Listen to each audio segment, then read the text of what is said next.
Du coup, salut tout le monde. Alors, on n'est pas très très nombreux. Je pense que vous m'entendez bien normalement. Je vois que dans le chat, j'ai Pierre et je pense que c'est Maxime de Rodez qui doit être là aussi. J'espère que vous allez tous bien. Donc, je vous rappelle le petit exercice. Ah, pas de nom. Oh, excusez-moi, excusez-moi.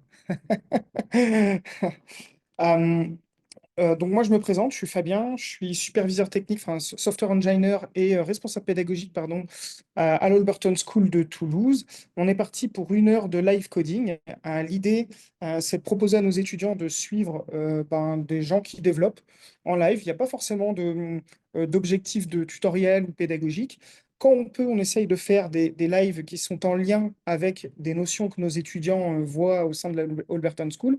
En ce moment, on a des étudiants qui viennent de débuter qui sont sur les pointeurs. J'aurais pu choisir ce sujet, mais il existe déjà un live coding autour de ce thème. Je trouvais un peu redondant d'en refaire un. Donc, pour ceux qui souhaiteraient avoir des choses un petit peu liées, n'hésitez pas à aller sur notre chaîne YouTube. Il y a des enregistrements, des rediffusions de tous les lives qu'on propose. Même chose pour les étudiants qui sont un petit peu plus avancés, qui sont actuellement en train de développer leurs premières API.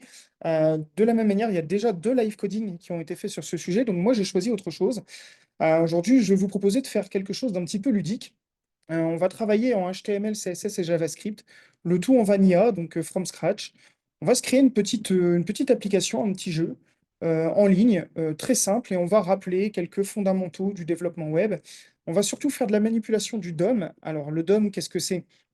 J'ai une petite définition que je m'étais notée, donc c'est Document Object Model.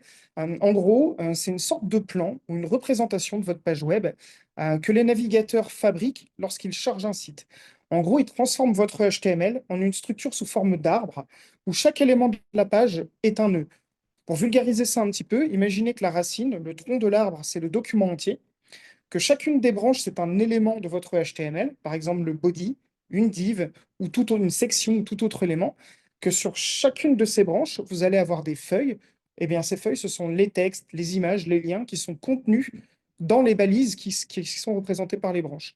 L'intérêt du DOM, c'est qu'il est éditable à partir du JavaScript et donc on peut le modifier de manière plus ou moins dynamique. Et c'est ce qu'on va faire aujourd'hui dans l'exercice du jour.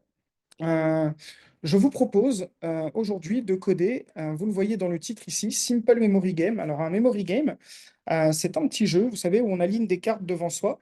On a le droit d'en retourner deux. Et l'idée, c'est de faire des paires. Et une fois qu'on a fini toutes les paires, le jeu est fini. Eh ben, on va tout simplement coder ça en JavaScript aujourd'hui avec une petite animation CSS. On va travailler un peu la perspective en CSS. C'est peu connu et c'est plutôt intéressant.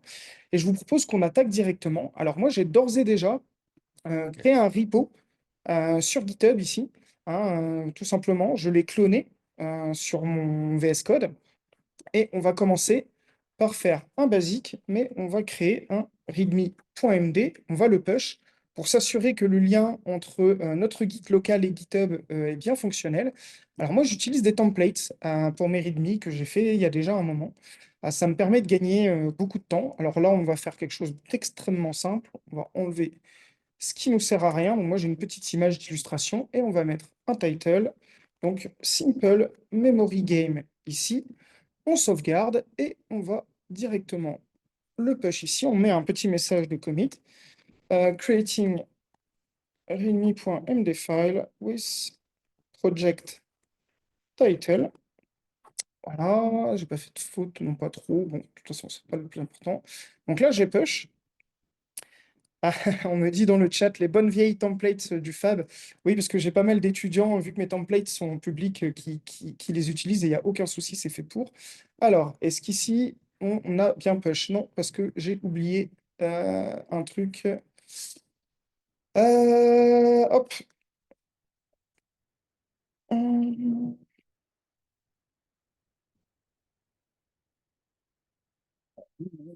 Je suis to merge with F. Alors, eh ben déjà, si ça marche pas, on commence bien. Bon, je sais d'où ça vient. C'est une mauvaise config de mon Git. Je vais recloner, tant pis. Euh, Ça m'ennuie parce que mon token va être enregistré, mais je le publierai, c'est pas grave. Plus tard, hop, hop, tac.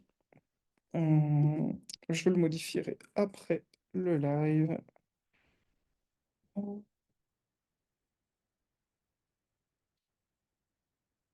Voilà, on ferme ça et on recommence. Donc, comme je vous le disais, le readme.md, on recopie son petit template. Tac. Voilà.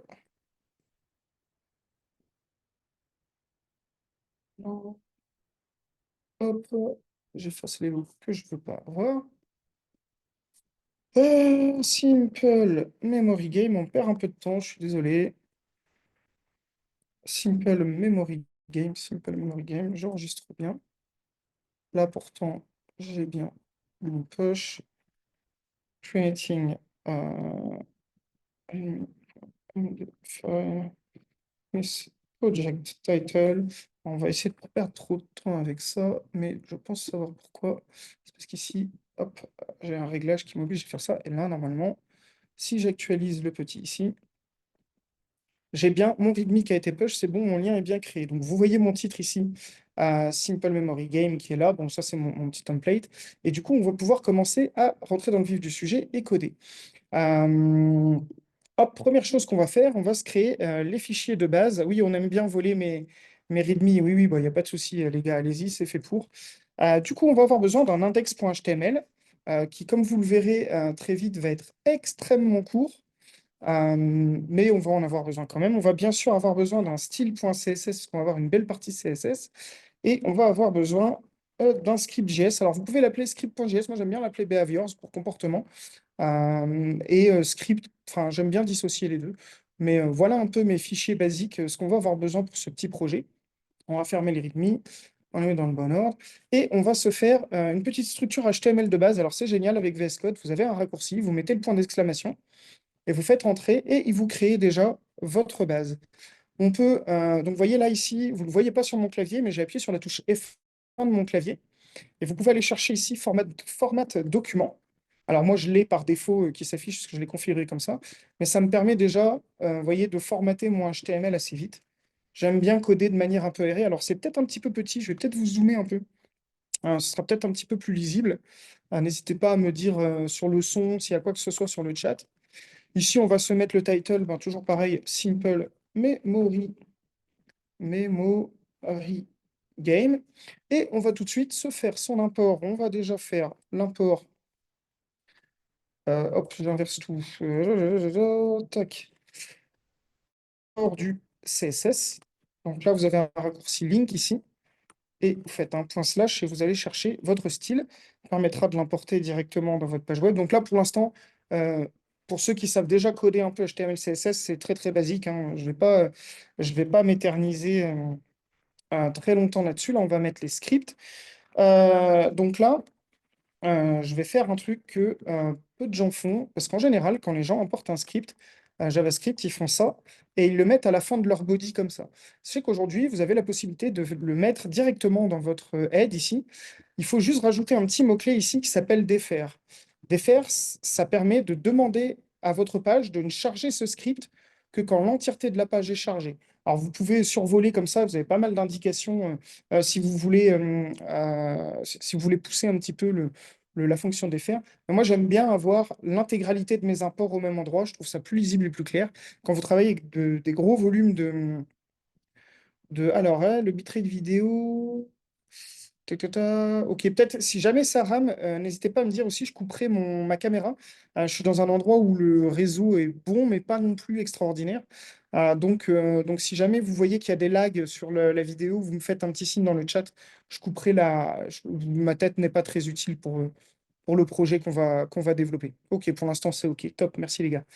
Donc du coup, voilà, petite structure très basique sur le HTML pour l'instant. Ici, moi, j'aime bien aussi tout de suite mettre le main. Alors, vous allez voir que je suis un pro de mettre des commentaires qui servent à rien, mais je trouve que la couleur verte des commentaires, vous voyez, quand vous avez un main, le header, le footer, plein de sections, j'aime bien mettre un commentaire main en majuscule. Je trouve que visuellement, dans ma page, je détecte très très vite. Bon, là, pour le projet qu'on va faire, c'est un peu inutile parce qu'il va vraiment y avoir très très peu de HTML, mais voilà, j'ai certaines habitudes de code. Donc ça, c'est le squelette du HTML, c'est tout ce qu'on va faire pour l'instant. Euh, L'autre chose que je vais vous montrer, je vais vous parler une petite extension que je trouve très pratique. Alors, il y en a deux. Il y en a une qui s'appelle Live Server, qui est très connue, qui vous permet d'un simple clic droit, Open with Live Server, d'avoir dans votre page web, vous voyez, ça la charge directement un visuel de votre page. C'est assez pratique. Ça s'actualise en temps réel. Vous n'avez pas besoin d'aller cliquer sur le petit bouton actualiser. En général, celle-là est assez connue. Mais il en existe une autre qui est très pratique, qui est moins connue. C'est Live Preview, ici, que vous voyez que vous pouvez installer, hein, tout ça est gratuit, bien sûr. Et en fait, avec Live Preview, je vais simplement cliquer, une fois qu'elle est installée, sur la petite icône ici, vous voyez, avec la loupe, et je vais avoir une preview de ma page web sur la droite ici. Donc, c'est ultra pratique pour l'exercice qu'on est en train de faire de live coding, parce que je n'ai pas besoin d'aller changer, vous voyez, comme ça, de page. On va pouvoir voir en direct ce qu'on code. Et ça va être l'occasion pour moi de vous expliquer un premier point. Pour ce faire, je vais me créer. On voit pas avec ma caméra. Ouais. Après, bon, oui, bah, je peux pas trop la déplacer. Vous savez quoi, la caméra? De toute façon, hop, pour l'instant, on la coupe. Je gagnerai en réseau. Ça sera toujours mieux. Mais là, vous devez voir là quand même à l'écran, hein. Donc là, je vais créer une petite div avec. Alors, d'ailleurs, je vais vous montrer un petit tips. Bon, je pense qu'encore une fois, ceux qui développent du HTML, CSS, JavaScript depuis longtemps connaissent, mais vous avez la possibilité de faire une div, ici, d'aller mettre une classe. En l'occurrence, moi, je vais tout de suite créer une classe carte parce que je sais que j'en ai besoin. Sachez que vous pouvez utiliser un petit raccourci qui est pratique. Vous faites div, vous mettez un point, ce qui identifie les classes, et là, vous mettez carte directement et vous faites entrer, et ça vous crée directement votre div avec votre classe card. Euh, Pourquoi est-ce que je fais ça? Parce qu'ici, je vais faire une petite card dans laquelle je vais mettre, euh, on s'en fiche, pour l'instant, on la supprimera dans 2 minutes, hein. C'est pour vous montrer un petit quelque chose qui est très important en, en- en CSS, Vanilla, comme ça. Alors là, je vais vous prendre la plus belle couleur de la planète. Voilà. Donc là, vous voyez, j'ai un petit carré qui a été créé. Et comme vous pouvez le voir, j'ai d'ores et déjà des marges autour de mon carré. Et moi, ça ne me convient pas parce que quand on fait du développement web, on aime bien être totalement en maîtrise de l'alignement de nos différentes sections, divs, éléments.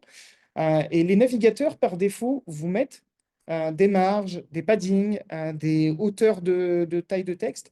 Et en fait, il est très important de faire un truc qui s'appelle le reset CSS.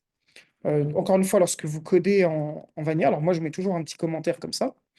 Dans mon reset CSS, je vais venir sélectionner avec étoile l'ensemble des éléments de mon DOM.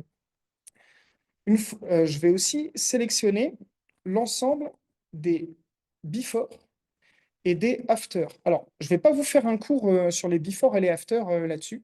Si jamais vous voulez avoir plus d'informations, vous allez sur Internet, vous faites CSS before. Voilà, vous trouvez le premier lien, feuille de style en cascade, le before, et vous avez toutes les explications sur ce que c'est les before et les after. Pour ceux qui feront la formation Holberton, de toute façon, ça vous sera appris lors de votre deuxième année de SP Full Stack. Et donc là, j'ai sélectionné en gros l'intégralité des éléments de ma page.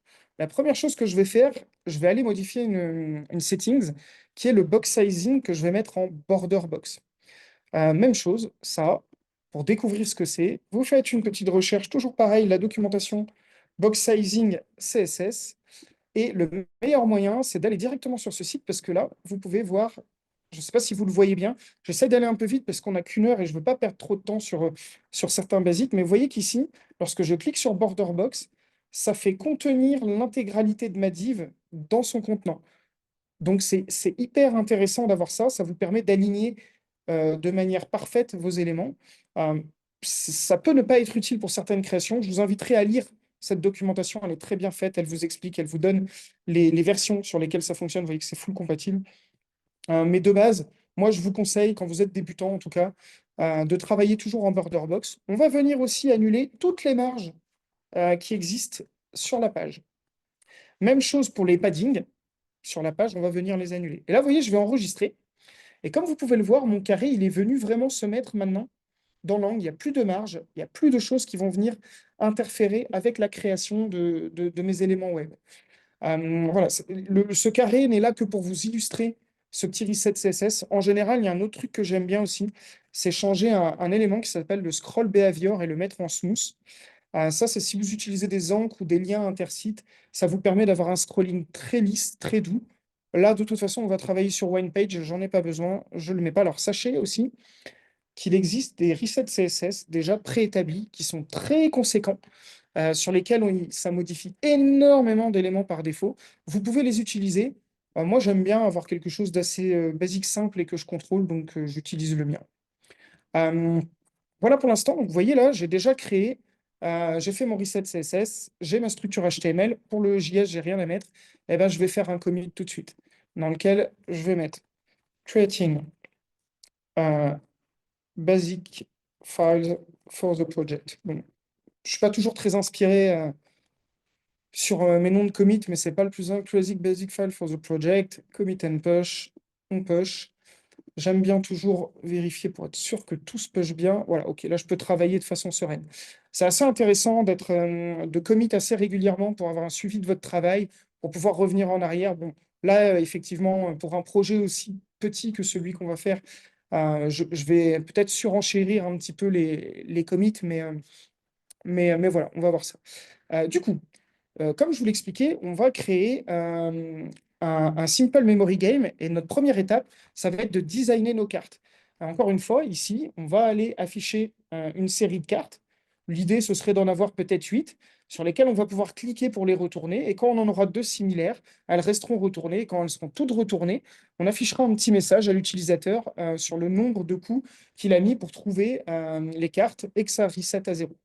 Donc, notre première étape, mais pas des moindres, c'est de créer le front de notre carte. Pour ça, je vais avoir besoin d'une première div. Hop, on va essayer de ne pas faire de faute. Qui sera une div avec une classe card. Donc ça va être le conteneur de notre carte. Je vais vous faire un petit schéma pour vous détailler tout ça dans 2 secondes, puisqu'ensuite, je vais avoir besoin d'une deuxième div que je vais appeler inner card. Hop, en évitant les fautes. Je vais vous expliquer dans 2 minutes ce que c'est que ce inner card. D'ailleurs, je vais plutôt l'appeler. Hop, j'aime pas trop le faire comme ça. Quand je travaille dans un même élément, j'aime bien répéter le nom du contenant et lui indiquer la suite. Je trouve que c'est assez clair. Pareil, là, je vais faire un card front, puisqu'on aura donc besoin d'un front sur notre card. Et vous voyez, j'utilise toujours ce fameux petit raccourci, vous voyez là, hop, qui me permet de directement créer mes divs sans avoir à les réécrire. Donc là, ça va être la structure de la carte qu'on va créer. Euh, pour comprendre cette structure, donc je pense que carte front et carte back, c'est pas compliqué, l'avant, l'arrière de la carte. Par contre, pourquoi est-ce que je rajoute un inner qui est le contenant et que j'ai une carte? Ça, c'est un peu plus compliqué à comprendre. Du coup, j'avais prévu le coup, j'ai un petit logiciel d'illustration, je vais essayer de faire très vite. Alors, je me permets de l'indiquer aussi, si jamais dans l'heure qui vient, on n'a pas le temps de finir, eh ben, je le ferai tout simplement 2 fois, ce live coding. On le reprolongera sur un deuxième. Mais bon, on va quand même essayer d'avancer le plus possible. Donc là, en gros, alors, excusez-moi de mon dessin, je suis au trackpad, ça va pas être terrible, mais ça, le premier cadre que je vous fais là, c'est euh, ma card. Bon, je suis désolé, c'est vraiment dégueulasse, mais le plus important, c'est que vous compreniez. Card. Voilà.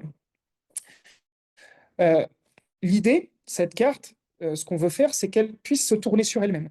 Pour la faire se tourner sur elle-même, on va utiliser l'axe Y qui vient la couper ici. Je vous rappelle, en mathématiques, Y, X et Z la profondeur. Et on ne peut pas en CSS retourner directement le conteneur de base. Il nous faut un deuxième conteneur. Voilà, que je dessine en perspective. Donc là, il est à demi retourné. Je pense que vous devinez un petit peu. Et donc, dans ce conteneur, j'ai un côté front et un côté back. Et ben, mon inner, c'est le bloc ici que je vais venir tourner sur la base centrale du bloc qui le contient. Alors, n'hésitez pas dans le chat à me dire si c'est pas clair, mais imaginez que vous avez un petit truc dans lequel vous pouvez souffler. Vous avez une carte qui est attachée en son centre et quand vous soufflez, elle tourne sur elle-même avec le point central. Bah, c'est ce qu'on va créer. Donc le card, le bloc extérieur. Le cardineur, c'est le bloc qui va pouvoir tourner sur lui-même. Et dans ce cardineur, vous avez un front et un back, bah, tout simplement pour afficher respectivement l'avant et l'arrière de la carte. Je suis navré de la tronche de mon schéma, mais je pense que ça permet quand même d'appréhender un petit peu le pourquoi de ce cardineur. Et là, on a déjà un HTML créé pour créer notre carte derrière. Du coup, j'enregistre. Et là, on va aller travailler maintenant le CSS. Je peux déjà prendre de l'avance. Je sais que je vais avoir besoin d'un CSS pour ma card. Je sais que je vais avoir besoin d'un CSS pour mon cardineur. Je peux déjà, vous voyez, noter tout ça. Et je sais que je vais avoir besoin aussi du CSS, oh, n'importe quoi, pour le card front, voilà, et bien sûr pour le card back. Je sais déjà que je vais avoir besoin de tout ça parce que j'ai créé ma structure HTML en ce sens. La première chose, ici, si vous vous souvenez de mon petit schéma moche, bah, moi j'ai besoin de définir des tailles là. C'est le conteneur, c'est lui qui va définir la taille de tous les autres éléments.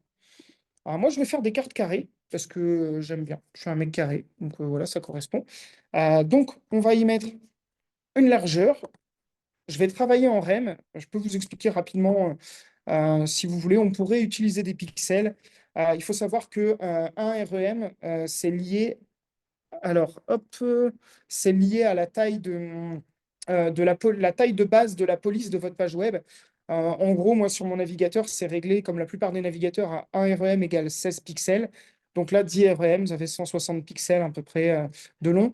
Et ce qui est intéressant, c'est que si quelqu'un, pour des raisons d'accessibilité, augmente la taille de sa police, bah, ça augmentera la taille des carrés proportionnellement. Donc, toujours intéressant. Alors, la différence entre EM et REM, vous m'en voudrez pas, on prendra peut-être le temps un autre jour d'expliquer.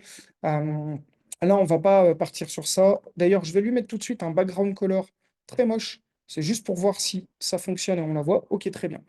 Euh, Là, moi, j'aime pas trop travailler dans les angles comme ça. Je trouve que c'est un peu, c'est pas très pratique. Donc, je vais en profiter tout de suite pour faire quelques réglages. Moi, des réglages que j'appelle general ici. Ce sont les réglages des balises de base de fonctionnement, à savoir mon body. Oula, body, ça ne marchera pas. Et mon main, ici. Et vous voyez, dès le début de mon travail, je commence déjà à organiser mon CSS avec des commentaires. J'attends pas la fin pour le faire. Euh, Tout simplement parce que un CSS, quand vous êtes en Vanilla, ça peut être très, très, très, très, très long. Et d'être carré dès le début et d'avoir des mots-clés comme ça que vous pouvez retrouver pour aller chercher vos éléments, c'est quand même pratique. Donc, mon body, alors, là, je vais faire une pratique que beaucoup de développeurs n'aiment pas trop. Mettre un 800 en body, en réalité, ça sert à rien.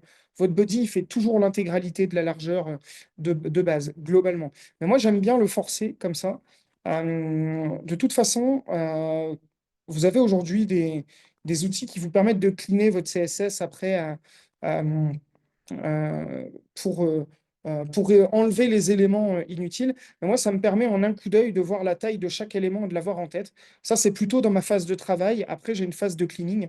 Donc là, volontairement, je vais le faire. Donc ne criez pas au scandale parce que parfois, je vais vous indiquer des largeurs et des hauteurs qui n'ont pas besoin d'être dans le CSS. On fera un clean à la fin. On n'aura probablement pas le temps de le faire aujourd'hui parce qu'il est déjà 15h20. Donc, je vais poursuivre. Là, on va définir une hauteur et on va utiliser pour ça comment on appelle ça, une unité de mesure qui s'appelle le SVH, c'est pour Screen View 8. En gros, je demande que la hauteur de mon body fasse systématiquement la hauteur de ma page en fonction de l'écran. C'est assez pratique, vous allez voir, surtout quand on veut centrer des choses dans les pages. Et du coup, on va aller travailler sur le main. Alors là, pareil, je lui mets un width à 100% parce que je veux que mon main fasse toute la taille de mon body. Je veux qu'il prenne vraiment tout l'espace, qu'il n'y ait pas de marge, qu'il n'y ait pas d'écart. Et je vais créer une petite flexbox. Je vais tout de suite demander à ce que, quoi qu'il arrive, ma flexbox, ce soit une colonne. Je vais vous montrer dans une minute pourquoi c'est intéressant. Et je vais centrer avec ce qu'on appelle le Justify Content Center et l'Align Item Center. Et vous pouvez voir déjà à droite que tout ça commence à se centrer. Et vous voyez que là, mon élément, quoi qu'il arrive, il restera toujours centré dans ma page. Je pourrais le faire de haut en bas aussi, ça marche avec quelques petites lignes de code pas très complexes, pas de choses qui demandent du back-end ou des choses comme ça. Vous avez un élément qui sera toujours centré. Et en plus, pour créer notre carte, ça va être beaucoup plus facile de la voir là visuellement au centre. Pourquoi est-ce que je mets tout de suite une colonne? Eh bien, regardez, c'est très simple. Si ici, je veux rajouter un titre, cool, eh ben, ils se mettent les uns sous les autres. Si je ne mets pas ma colonne, vous voyez que ils se mettent à gauche, à droite. Pour le travail, je trouve que c'est pas très très clair, donc je laisse toujours le flex colonne. Alors moi, je vais pas mettre de title pour notre boulot. Pour l'instant, on n'en a pas besoin. Voilà. Donc là, retournons sur notre carte. Maintenant qu'on l'a centré, vous voyez, Pour être très franc avec vous, sur le body et le main, normalement, on ne rajoutera rien, ça nous suffit largement pour le projet qu'on est en train de faire. On va retourner sur notre petite carte ici. Je vais enlever le fond de couleur puisque on n'aura pas de fond sur le card. Je vous rappelle, ça n'est qu'un contour qui sert à définir un axe central qui va nous servir de rotation pour notre carte. On va y arriver assez vite, hein, hein. Donc là, on va définir le cardineur. Mon cardineur, c'est la même chose. Je vais tout de suite lui définir une largeur à 100% et une hauteur à 100%. Pourquoi? Ben, parce que quand vous le voyez dans mon schéma, moi j'ai besoin que mon inner ici, il fasse exactement la même taille que mon cadre, tout simplement pour avoir une rotation centrée. Donc je lui demande de prendre l'entièreté de l'espace. Encore une fois, card contient card inner, hein. Je ne sais pas si vous vous souvenez ici, vous voyez, on a une div card dans laquelle il y a card inner, hein. Donc c'est pour ça que je peux mettre un 100% et que ça va occuper toute la place. Donc, on va mettre ça. On va, pour l'instant, qu'est-ce qu'il nous reste à faire sur ça? On va s'occuper du front et du back. Alors là, c'est la même chose. Je répète encore. Je remets. Oula. Hop, une oui, c'est une 8 à 100%. Alors, vous allez voir qu'on va diminuer les répétitions de code au bout d'un moment. Là, c'est exactement le même principe. Vous vous souvenez qu'ici, donc, j'ai mon inner qui est là. Et dans mon inner, j'ai un front et un back. Je veux que mon front occupe l'entièreté du inner et que mon back occupe l'entièreté du inner. Souvenez-vous, là, je veux que ça occupe l'entièreté de ce bloc-là. Je veux que ça, en termes d'espace, hein, j'entends, je veux que ça occupe l'entièreté de ça.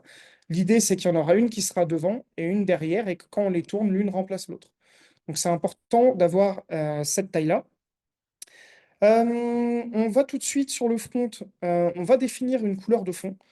Ça va nous permettre d'avoir un petit visuel pour améliorer certaines choses. Alors moi, je m'étais déjà noté dans mes notes quelques couleurs.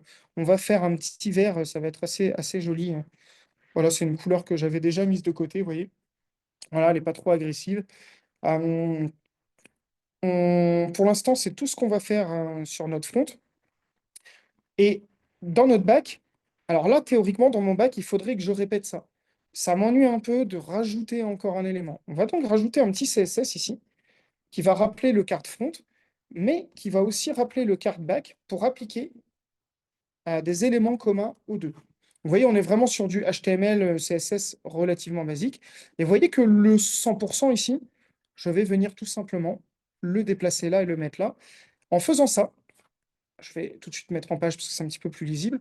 Je définis mon card front et mon card back directement à 100%. Je n'ai pas besoin d'aller le modifier.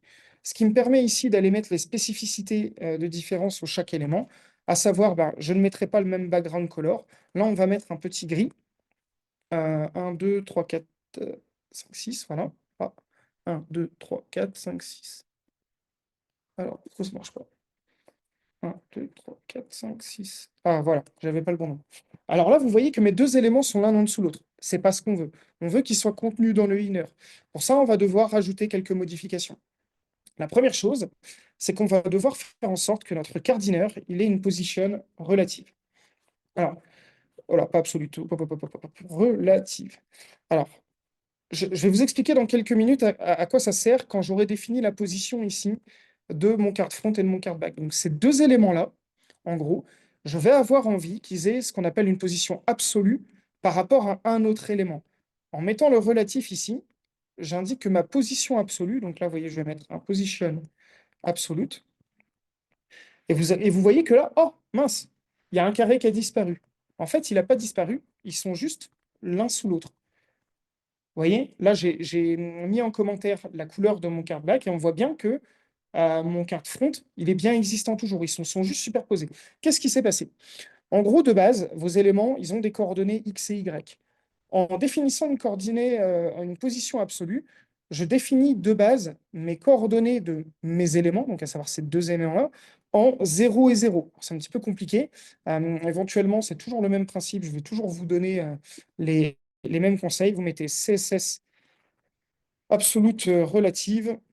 Vous allez trouver plein de guides parce que je ne peux pas vous faire un cours complet là-dessus, ça prend un peu de temps, mais là, vous avez absolument toutes les explications. Et vous voyez, vous pouvez cliquer pour bien comprendre ce qui se passe.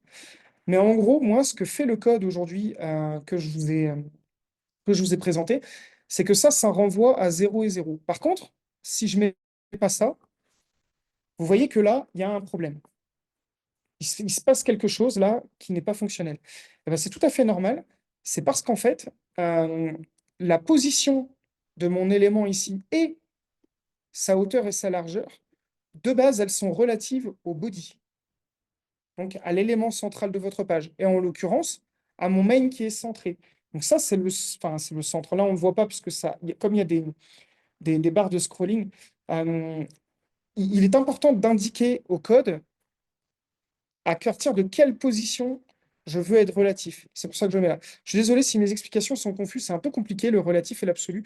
Il faut le pratiquer un petit peu. Dans le chat, vous me dites si jamais il y a une question ou si c'est pas très très clair. D'ailleurs, je vais regarder vite fait combien on est. On est une dizaine, ok. N'hésitez vraiment pas voilà, à rajouter un petit commentaire. Sachez que si vous avez envie d'en savoir plus, n'hésitez pas à me contacter. Ou sinon, vraiment, tout ce que MDN WebDocs fait à propos du CSS, c'est hyper pratique grâce à ça. Allez voir là. Et puis pour ceux qui connaissent, bon, je pense que vous avez compris ce que je voulais expliquer. Donc là, c'est pas mal. J'ai mes deux éléments qui sont l'un sur l'autre, mais à l'heure actuelle, les faire tourner l'un sur l'autre, c'est pas possible. Ensuite, je les trouve pas extrêmement jolis, donc je vais rajouter quelques petits éléments. On va sur l'ensemble ici, on va déjà mettre un petit border radius parce que ce sera quand même plus joli, vous voyez, d'avoir un petit arrondi sur nos cartes. Et maintenant, on va commencer à travailler en perspective. Et c'est là où ça va être un peu plus compliqué. Notre carte, on ne changera plus rien dessus. Par contre, sur notre carte d'inner, on va lui donner une instruction. On va lui donner une instruction de transform. Donc transform, c'est pour transformer votre élément. Alors on va lui mettre un transform, ce qu'on appelle style de transformation. Moi, je vais lui indiquer ici, je veux qu'il préserve la 3D de l'élément. C'est ce qui va nous permettre d'avoir que notre card inner, il ait une profondeur. Donc ça, c'est assez important. Je vais aussi lui définir une rotation de base. Euh, donc nous, je vous l'ai expliqué tout à l'heure, vous voyez, vous avez une transform rotate Y. On va effectuer une rotation uniquement en Y. On va la définir à 0. Vous allez comprendre très très vite à quoi ça sert avec les éléments suivants. Mais je vous rappelle sur mon petit schéma très moche que l'axe Y, c'est celui-là, X, c'est comme ça, et Z, c'est comme ça. Voilà, hein. Tac. Oups. Nous, on veut que notre élément, il tourne sur lui-même ici. Donc, il faut que de base, il ait une rotation qui soit à 0. Pour continuer un petit peu, on va. Bon, là, je vais coder un petit peu et je vous expliquerai après. Parce que là, il y a beaucoup d'éléments qu'il faut qu'on mette. Sur nos cards, il y a un élément qui est très important. Il faut savoir qu'une div de base, voyez le carré gris que vous avez là? Vous avez donc la face avant que vous voyez. Mais en fait, si vous le retournez, vous voyez aussi le carré gris. Et ça, ça ne nous intéresse pas. Puisque ce qu'on veut derrière le carré gris, c'est le carré vert. On va faire un élément tout simple. C'est un peu compliqué, hein, j'en conviens, mais quand vous verrez le fonctionnement, vous comprendrez bien mieux. Je vais lui rajouter à mes deux éléments une fonction qui s'appelle backface. Où est-ce qu'elle est? Backface visibility, que je vais mettre à hidden. En gros, donc le backface, l'arrière d'un élément n'est plus visible. Ensuite, euh, tac, tac, tac, on est pas mal. Je vérifie juste que j'ai rien oublié. J'ai rien oublié. Je vais juste avoir. Voilà. Ici, je vais faire une rotation en Y de cet élément. Rotate. Ça peut être Y comme ça de mémoire. Non, c'est un transform, pardon. Excusez-moi. Je fais n'importe quoi. Les aléas du direct. Donc là, on va faire un transform rotate Y. Et lui, je vais lui faire une rotation de 180 degrés. Alors, qu'est-ce que je fais là? À quoi ça sert? Alors, il faut mettre le deg, c'est important. Je vais mettre celui-là en commentaire. Et là, et celui-là. Donc là, en gros, vous allez comprendre tout. Où est-ce qu'il est? Voilà. Là, j'ai ma div quart de front avec ma face avant verte. J'ai masqué, donc je vais carrément l'enlever, ça aussi. Comme ça, vous allez bien comprendre. Hop. Si je le. Donc là, le transform rotate Y, on est bien d'accord, il y a l'axe Y là. Si je fais une rotation de 180 degrés, je mets cette face de l'autre côté. Là, si j'enlève le commentaire, vous voyez qu'il ne se passe rien. Ce qui est logique parce que je vous ai expliqué que les deux faces étaient de la même couleur superposées. C'est pour ça que c'est très important d'avoir un backface visibility hidden, parce que là, tout simplement, ma carte n'a pas disparu. C'est juste que vous voyez un dos de carte vide. En fait, là, mon carré vert, je ne sais pas trop comment vous l'expliquer, hein. Vous avez ma carte verte comme ça. Voilà, j'ai un axe Y. Et ben moi, je l'ai retourné dans l'autre sens. Et comme je masque son dos, eh ben, rien n'apparaît. Voilà ce que font ces deux lignes de code là, le backface visibility et le transform Y. Et pourquoi je fais ça? Si vous visualisez une carte, ben, moi, je vais avoir besoin que le back soit visible sur le dessus et que le front soit en face et retourné de l'autre côté. Et c'est ça que j'ai créé avec ces codes-là. Alors, est-ce que quelqu'un peut juste me confirmer que c'est à peu près clair dans le chat que ça. Faut avoir une bonne visualisation de l'espace en 3D. Peut-être si je vous mets ma caméra, je peux vous montrer avec ma main. C'est peut-être plus simple. Mais normalement, vous devriez avoir compris à peu près. Et là, je vais avoir besoin de faire un autre chose sur mon front. Dans mon front, ici, donc vous voyez là, c'est ça qui est un peu chiant, c'est qu'il faut que je fasse ça et ça pour voir mon front. Tac, je la démasque ici. Dans mon front, je vais avoir envie qu'il y ait un élément. Donc, dans ma carte front, je vais la transformer en flexbox, toujours le même principe, où je vais mettre une flex direction en colonne et un justify content center et un align item center, toujours pareil. Et ce que je vais faire, c'est que dans mon HTML ici, dans mon carte front, je vais insérer une petite émoticône pour l'instant. Voilà, on va prendre un petit panda. Tac, voilà, on sauvegarde. Et vous voyez que là, mon panda est bien au centre de ma carte, puisque l'idée, ça va être de faire deviner des nombres similaires. Et il y a une autre chose que je vais vouloir, c'est augmenter un peu la taille de ce fameux panda. C'est pour ça que j'utilise des émoticônes dans notre exercice. C'est que je vais pouvoir lui mettre une font size, je vais tout de suite le mettre à 5 rem. Voilà. Donc là, j'ai ma carte. Vous voyez, quand je la retourne, hop, on la voit plus, elle est de dos. Et là, j'affiche son backface. Voilà. Donc là, ma carte est retournée. Alors, je check juste que j'ai rien oublié. J'ai bien mes deux WIS. Tac, tac, préserve 3D, rotate Y. Ici, j'aurai une petite animation ajoutée, on le fera après. Là, je suis bien en absolu. Normalement, ça devrait fonctionner sur ce code-là. Mais il va me falloir un élément supplémentaire. Il va me falloir quelque chose que je vais pouvoir ajouter comme classe dans mon HTML pour indiquer quand la carte est retournée ou non. Pour ça, je vais rajouter un point flipped, donc retournement, et le cardineur.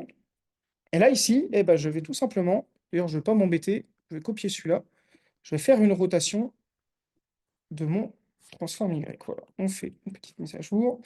Voilà. Et là, on va aller faire un petit essai. Attendez, sur quoi je l'ai mis? Sur mon card. Je vais rajouter une classe ici, flipped. Normalement, si ça se passe bien, avec 2P et 1E. Alors là, vous voyez, regardez, j'ai le fonctionnement de rotation de ma carte. Alors, il n'y a pas d'animation, je suis d'accord. Vous voyez, là, j'ai le dos affiché. Quand je rajoute la classe flip, c'est le front qui s'affiche. Donc, j'ai déjà une base de fonctionnement pour le retournement de ma carte. Donc, ça, c'est assez cool. C'est un peu ce que je veux. Donc là, on est vraiment dans du front pur, hein. Euh, mais voilà un peu un fonctionnement basique. Et ce qu'on va faire, c'est que je vais tout de suite rajouter sur mon cardineur, je vais avoir envie qu'il ait une transition d'animation. Même chose, ça, je vous inviterai à aller regarder un petit peu comment ça marche sur Internet. Je vais lui demander d'avoir une transition sur le transform. Pourquoi? Parce que vous voyez bien ici que quand je tourne ma carte, c'est que des transforms. Je veux que ça dure 0,5 secondes, c'est très bien. Et on va faire une animation en ease in out. Ease in out, ça veut dire que votre animation, quand elle se lance, elle est un petit peu plus rapide au début, elle ralentit au milieu et elle réaccélère à la fin. Voilà, ça donne un effet d'animation un peu plus fluide, un peu plus beau. Et je vous annonce que là, nous avons quasiment l'intégralité du CSS de tout notre programme qui est fait. Il nous manquera un élément qu'on fera après, c'est pour avoir la possibilité d'avoir plusieurs cartes les unes aux autres. Mais là, vous avez quasiment le CSS complet. Je vais juste rajouter un petit truc que j'ai envie quand même. Sur le card back, on va lui mettre un...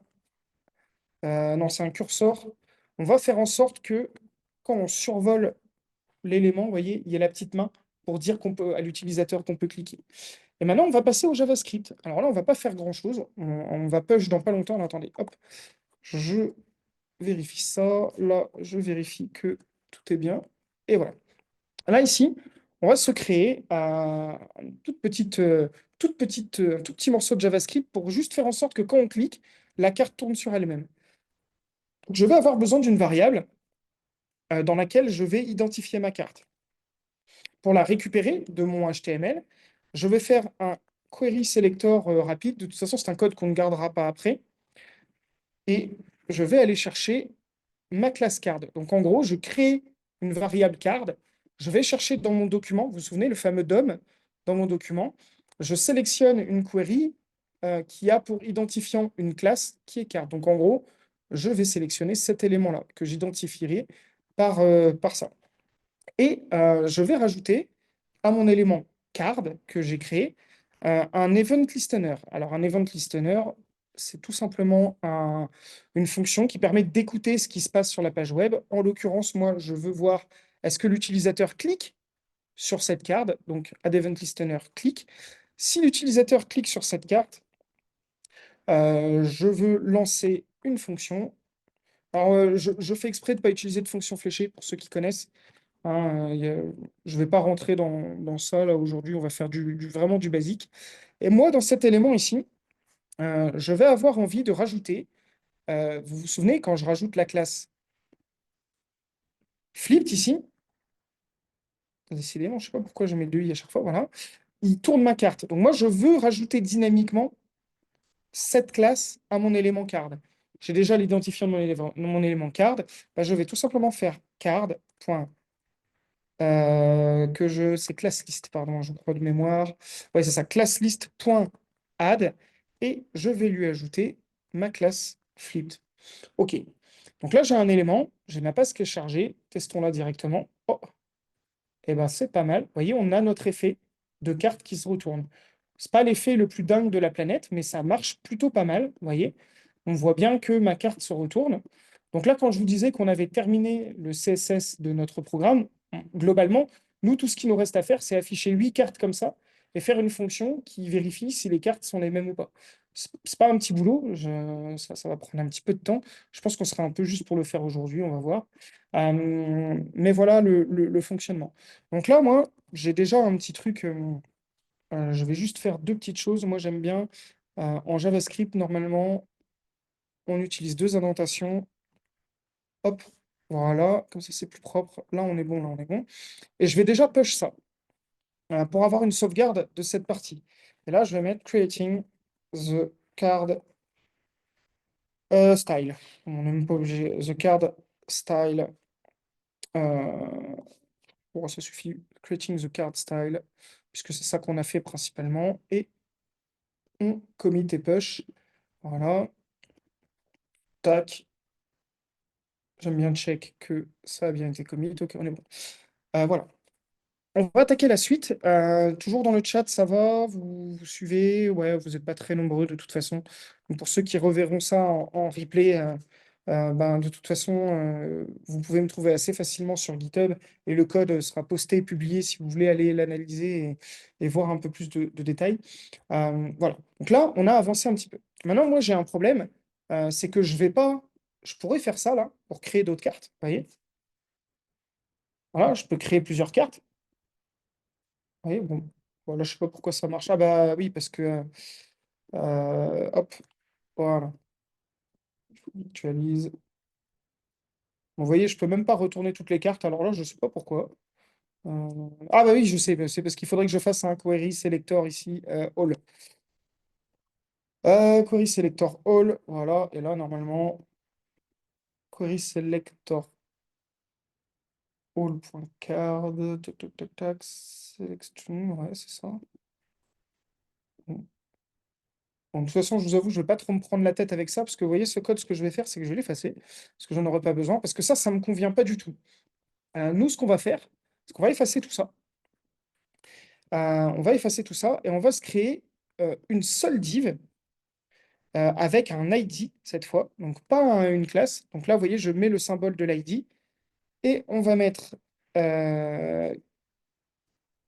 mettre game container, c'est bien. Euh, game container, c'est bien. Voilà. Et donc là, je crée une div dans laquelle je vais mettre mon simple memory game.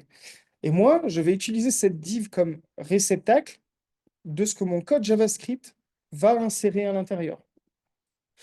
Euh, game container, je n'aime pas trop cette écriture en vrai. Désolé, je suis un petit peu maniaque des fois quand je code. Game container, ça me va bien. Donc l'ID est là. Et je peux d'ores et déjà vous dire qu'on ne touchera plus du reste de cette formation au HTML du tout. On n'y touchera plus du tout, il est fini. Par contre, on va avoir besoin de remodifier une fois le style, donc je le garde sous le coude. Là, ce qu'on va faire, c'est qu'on va se créer une première fonction. Pour notre programme, on va avoir besoin d'une fonction create a card. Cette fonction, je vais l'appeler très logiquement create card. Pour l'instant, je lui donne rien et je vais là.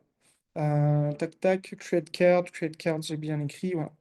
Dedans, oula, je vais reconstruire ma variable card. Et dans cette variable card, je vais, au lieu d'aller chercher un élément existant, je vais en créer un. Pour ça, on utilise toujours le document et on a une fonction createElement qui est là. Voilà. Et on va tout simplement créer une div. Donc là, ma fonction createCard, quand je vais la déclencher, première chose qu'elle va faire, c'est créer une div. Pour l'instant, je l'ai mise dans rien, donc ça marche. Mais vous allez voir, on va continuer un petit peu. Je vais tout de suite faire un petit truc, c'est que je vais rajouter la classe, parce que là, pour l'instant, j'ai créé une div qui n'a pas de classe. Sauf que moi, avec le modèle que je me suis fait en HTML juste avant, je sais qu'il me faut tac, tac, une classe card à cet élément. Je surveille l'heure en même temps, il nous reste un quart d'heure. Je préfère vous prévenir tous, on le fera probablement en deux fois. Lors de mon prochain passage, je continuerai, je terminerai ce live coding, parce qu'on n'aura jamais le temps de coder. On a à peu près, je sais plus, j'avais fait un petit brouillon, je crois que j'étais à 150 lignes de code. On va être un peu juste. Ce que je vous propose, c'est qu'aujourd'hui, on va s'arrêter à la création de la carte et de l'animation. C'est déjà pas mal, on aura tenu l'heure.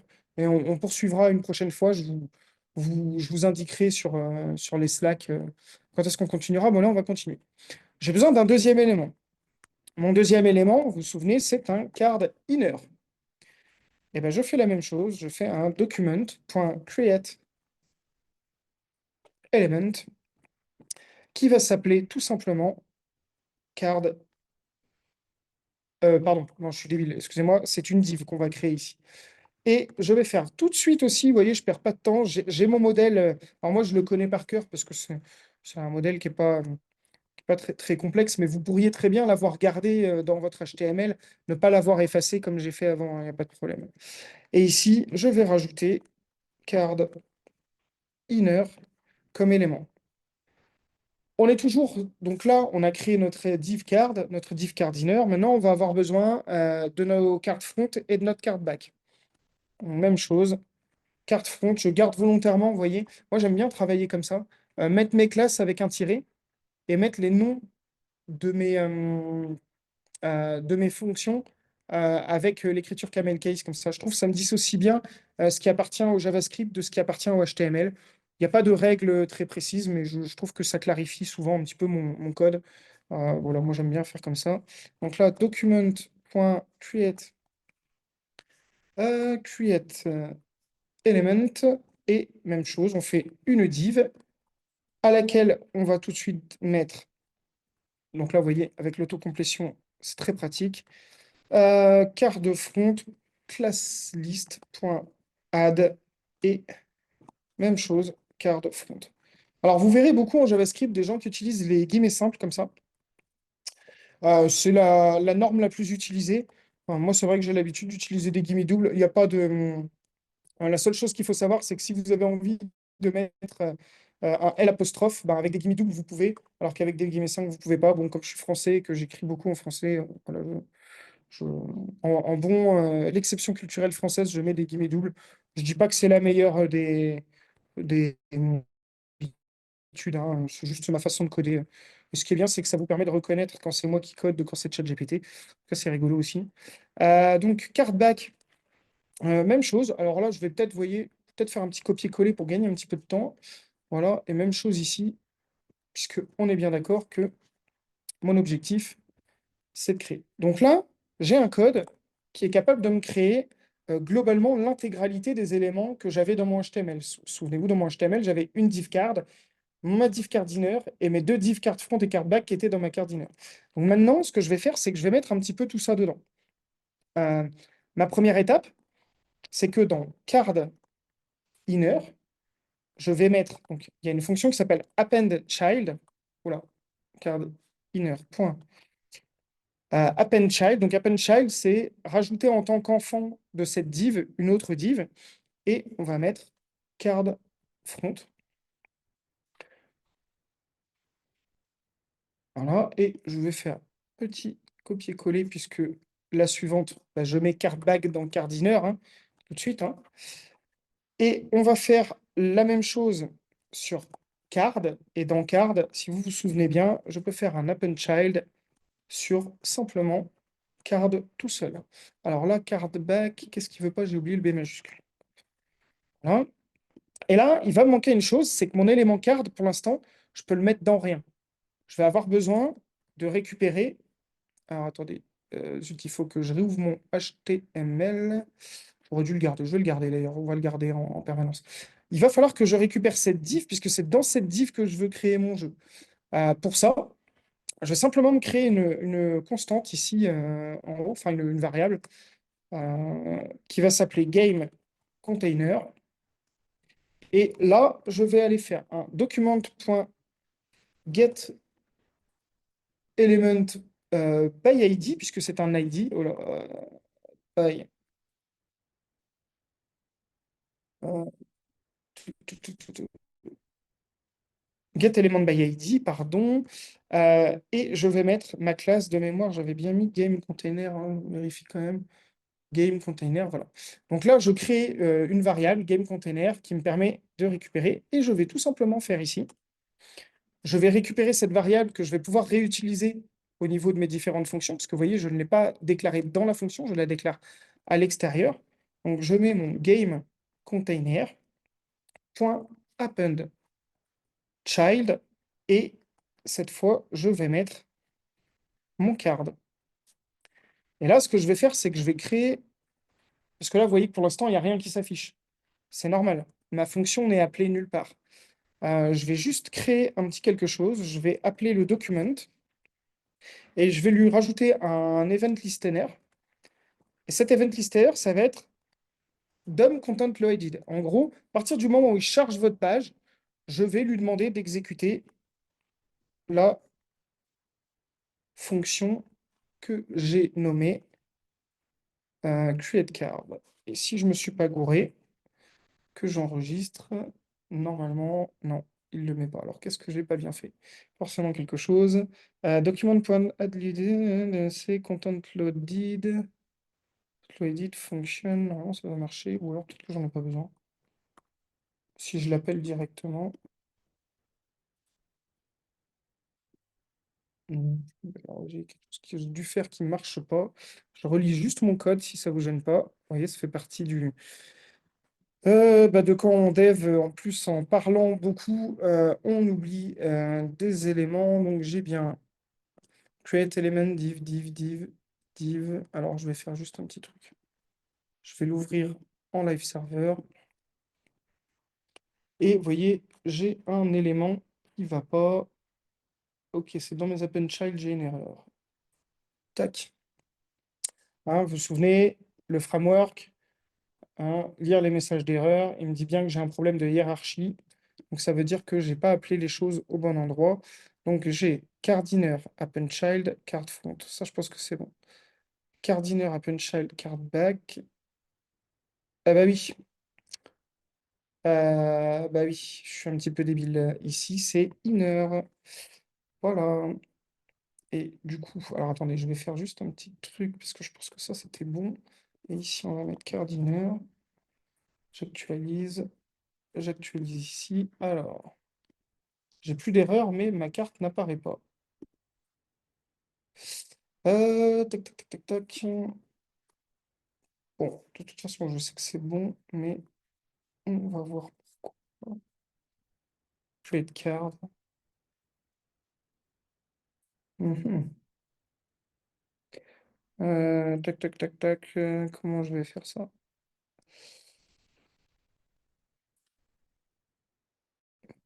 Je fais ça sur prix.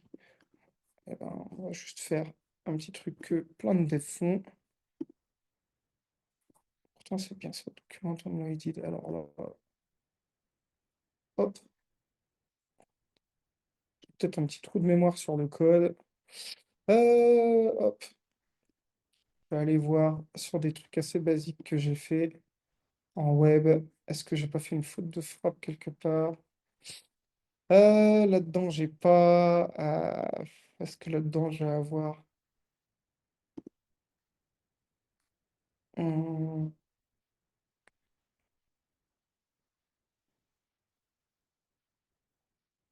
Ah si, pourtant c'est bien ça. Document unloaded. Mhm.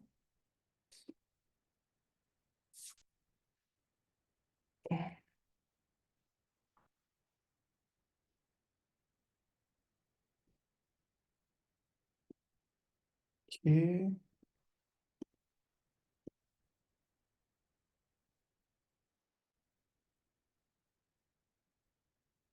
Oui, syntax error.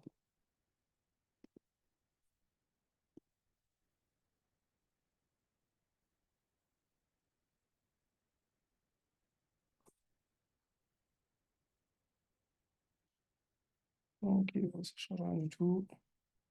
Ah, ok, mon élément est créé. Par contre, il ne charge pas mon CSS. Vous voyez là, quand je sélectionne, j'ai bien ma carte qui est créée. Et là, je peux aller voir dans mon main. Hop, donc j'ai bien ma classe card, ma classe cardineur. Ok, donc là, vous voyez, j'ai quelque chose qui ne va pas. Je fais une bêtise dans la création puisque ils se retrouvent avec mes deux classes. Alors, qu'est-ce que j'ai fait? Hum, donc, j'ai bien un create element div. Voilà, ma classe card front. Donc là, j'ai bien cardineur, card front, card back. Ah, ok. Hop, voilà. Et voilà, bon, là, on est bon, ça marche. Alors évidemment, là, mon clic n'est plus pris en charge parce que j'avais supprimé mon code. Désolé pour ce petit temps de recherche. C'est un peu le souci quand vous codez et que vous parlez en même temps, vous parlez un peu de transformation. Donc vous avez vu l'erreur hein, que j'avais faite en fait ici quand j'ai écrit, j'ai dû utiliser trop l'autocomplétion. J'ai mis carte front, bah, forcément ça marche pas puisqu'il met tout au même endroit. On va bien être sur carte back ici. Moi je trouve que c'est assez intéressant en fait que ça soit arrivé au final parce que ça vous montre que quand on dev, même des petites choses très simples, parce que honnêtement, ça, ce genre de choses, c'est assez basique. On peut faire des erreurs et il faut aller chercher ces erreurs, comme ce que vous faites pour les étudiants qui sont à Alberton au quotidien, d'aller lire les messages d'erreur, d'aller trouver, vous voyez, d'aller utiliser des outils qui sont fournis par les navigateurs ou autres. Mais voilà, on a trouvé l'erreur. Donc là, on a bien un code ici qui nous génère notre carte. Vous voyez, hein, ici, quand on va sur notre page web, vous voyez bien que ça a généré dans le main et dans le game container, une première div avec la classe card, une deuxième div avec la classe cardiner et deux divs avec front et back. Et on a bien notre programme qui fonctionne. Si on voulait, là, on est toujours dans la possibilité ici d'ajouter card.add event listener. Comme je vous disais, c'est un clic et ça déclenche une fonction qui va être la suivante, je l'oublie tout le temps, celle-là, tac, tac, tac, bah oui, je suis con, c'est card.classlist.add. Et ici, c'était flipped de mémoire que j'avais utilisé. Voilà, je sauvegarde. Et là, on a bien la rotation. Alors, on a perdu notre panda. On a perdu notre panda, c'est normal. Souvenez-vous, le panda, je l'avais hard-codé ici. Ça va être la prochaine étape. Cela dit, il est déjà 16 heures et nous avons un temps limité, donc on va probablement s'arrêter ici. Pour vous donner un petit peu de visu sur la suite, On a en gros besoin d'une, deux, trois, quatre. On aura besoin de cinq fonctions supplémentaires pour finir ce code. Si ça vous tente, je peux vous montrer vite fait un petit aperçu de ce que ça donne à la fin. Euh, ouais, on peut essayer de faire ça, mais je peux pas l'ouvrir de Live Server. Euh, bon, je vais vous la charger. Je devais avoir normalement préparé Live Coding. Voilà, j'ai une version finale ici. Hop, ok, charge pas. Ah oui, je sais pourquoi. Je sais pourquoi. Je corrige juste un petit truc. Hop, voilà, là, voilà. Donc l'idée, voilà le jeu final qu'on va créer. Donc vous voyez qu'on a nos petites cartes. Et donc vous voyez, quand je clique, ça se tourne avec des petites émoticônes. Évidemment, là, j'ai pas les bonnes, donc ça se retourne dans l'autre sens. Ah, là, elles sont similaires, elles restent tournées. Vous voyez, je peux plus cliquer dessus. Je pourrais d'ailleurs faire en sorte qu'on puisse plus sélectionner le texte, ce serait intéressant. Ah, bon là, je sais pas ce qu'il m'a fait. Donc le panda, il est là. La grenouille, elle est là. Ok, bah, vous voyez, j'ai un petit bug qu'il faudra que je corrige. Bah, on débuggera ça ensemble. Normalement, ça marche pas trop mal. Donc là, j'ai les deux qui fonctionnent. Voilà. Là, c'est pas les mêmes, il n'y a pas de souci. Là, c'est les mêmes. Voilà, le panda est là. La grenouille est là. Et en fait, ça vous affiche un petit message qui vous dit en combien de fois vous avez trouvé les paires. C'est pas un truc incroyable. Vous voyez, le jeu redémarre et bien sûr, les éléments ne sont plus au même endroit. Voilà. Vous voyez, les pandas, maintenant, ils sont arrivés à droite. Voilà le but de notre création. J'aurais peut-être dû le montrer dès le début, mais je m'étais dit peut-être qu'on arrivera à le faire en 1 heure. Bon, finalement, quand on parle et qu'on tape en même temps, on perd un petit peu de temps.